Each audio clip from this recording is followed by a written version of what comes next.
हर व्यक्ति शंकराचार्य नहीं लिख सकता, जहां तहां वातावरण खराब नहीं कर सकता। उन मर्यादाओं का पालन सबको करना होगा। और अगर वो शंकराचार्य थे तो क्यों आप लोगों ने लाठीचार्ज किया था वाराणसी में? क्यों FIR लॉन्च किया था? आप नैतिकता की बात करते हैं, श्रद्धालुओं के जीवन के साथ खिलवाड़ करता है। एक जिम्मेदार और मर्यादित व्यक्ति कभी इस प्रकार का आचरण नहीं कर सकता। कानून का शासन पालन करना भी जानते हैं, पालन करवाना भी जानते हैं, दोनों चीजों को एक साथ लागू करवाना जानते हैं। यानी जो मुद्दा नहीं था उसको जानबूझ करके मुद्दा बना करके और उसके माध्यम से जो चीजें प्रयास किया गया, मैं कहता हूं क्या हर व्यक्ति अपने लिए मुख्यमंत्री बनकर के प्रदेश के अंदर घूम जाएगा? कोई भी मंत्री का बोर्ड लगा करके घूम जाएगा?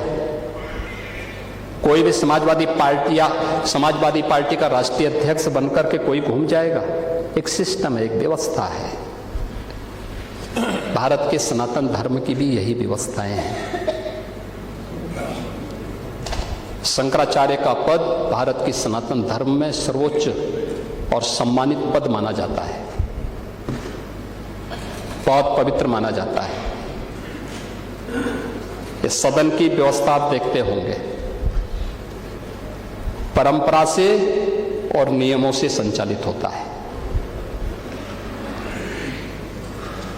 माघ मेला है, मौनी अमावस्या के दिन 4.5 करोड़ श्रद्धालु आया है। सबके लिए एक व्यवस्था बनाई गई है और कानून तो सबके लिए बराबर होता है। मेरे लिए कोई अलग कानून नहीं। अगर मैं अपराध करूंगा तो उसी कानून से मैं भी देखा जाऊंगा, जिस कानून से कॉमन मैन देखा जाएगा। मुख्यमंत्री का पद किसी कानून से ऊपर नहीं हो सकता। कोई व्यक्ति किसी कानून से ऊपर नहीं हो सकता।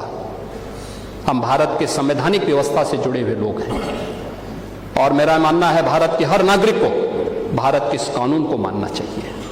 आदि जगतगुरु शंकराचार्य ने अनिवार्य किया है, जिस पीठ के लिए जो योग्य पात्र होगा उसका मन, उसका भाष्य, आज की भाषा में आप कह सकते हैं थीसिस, वह विद्वत परिषद के द्वारा अप्रूव की हुई, उसके द्वारा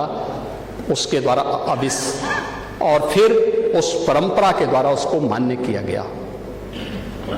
हर व्यक्ति शंकराचार्य नहीं लिख सकता। हर व्यक्ति हर पीठ के आचार्य के रूप में जाकर के जहां तहां वातावरण खराब नहीं कर सकता। उन मर्यादाओं का पालन सबको करना होगा। और अगर वो शंकराचार्य थे तो क्यों आप लोगों ने लाठीचार्ज किया था वाराणसी में? क्यों FIR लॉन्च किया था? आप नैतिकता की बात करते हैं। 4.5 करोड़ श्रद्धालु जहां पर आए हों, वहां पर जो एग्जिट गेट है, जहां से श्रद्धालु बाहर निकल रहा है स्नान करके, उस द्वार, उस पेंटून से, उस मार्ग से किसी को बाहर निकलने का कोई वो नहीं, क्योंकि उससे अंदर जाने का कोई प्रयास करता है तो एक नए स्टैम्पेड को जन्म देता है, वहां पे नए भगदड़ को जन्म देता है, श्रद्धालुओं के जीवन के साथ खिलवाड़ करता है।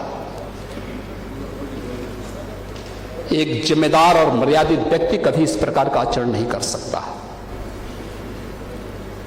कभी नहीं कर सकता। आपको पूछना है, सपा के लोग पूछे, लेकिन हम लोग मर्यादित लोग हैं, कानून का शासन पर विश्वास करते हैं, कानून का शासन पालन करना भी जानते हैं, पालन करवाना भी जानते हैं, दोनों चीजों को एक साथ लागू करवाना जानते हैं। लेकिन इसके नाम पे गुमराह करना बंद करिए। आप लोग हर एक सेक्टर में गुमराह कर रहे हैं। किस रूप में गुमराह कर रहे हैं? और गुमराह करने के आपके तौर तरीके किस रूप में हैं? हमें भौचक होता है। आप लोग सदन की कार्रवाई को भंग करते हैं। यानी SIR की कार्रवाई चल रही है भारत निर्वाचन आयोग के मार्गदर्शन में ये लोग विरोध करते हैं, कि एसआईआर की कार्रवाई नहीं होनी चाहिए। उत्तर प्रदेश के अंदर अब तक ईएसडी जो अब तक आंकड़े जारी किए हैं भारत निर्वाचन आयोग ने, एब्सेंट, शिफ्टिंग एंड डेथ, इनमें 2,88,00,000 से अधिक लोग सामने नहीं आए हैं जिन्होंने एसआईआर का फॉर्म नहीं भरा है।